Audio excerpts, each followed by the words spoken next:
Greenleaf ma'nosi yashil yaproq demakdir. Greenleaf korporatsiyasi 1998-yilda tashkil topgan bo'lib, 28 yildan beri dunyo miqyosida mustahkam o'rnashgan hamda 40 ta mamlakat bilan strategik ittifoqdir. Greenleaf korporatsiyasi 6 ta rivojlangan yirik mamlakatlar Germaniya, Shveysariya, Italiya, Fransiya, Yaponiya hamda Xitoy bilan shartnoma imzolagandir. 2016-yildan beri ushbu davlatlar Greenleaf brendi ostida o'z mahsulotlarini internet orqali MLM sotishni yo'lga qo'ydi.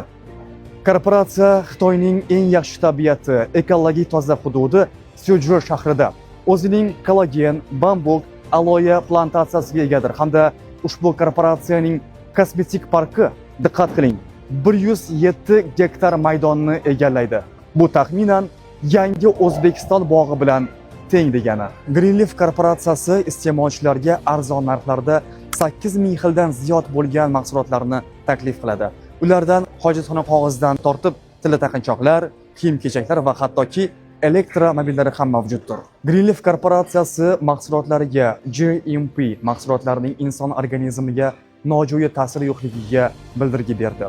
ISO mahsulotlarning sifat va brendlik darajasiga kafolat berdi. Halol mahsulotlarni har qanday musulmon davlatlari va insonlar iste'mol qilishligi to'g'risida kafolat berdi. UKAS qolgan barcha hujjatlarni tasdiqlovchi yuridik kuchga ega bo'lgan sertifikatdir. Qadrli vatandoshlar, haqiqatan ham Greenleaf yashil barg demakdir.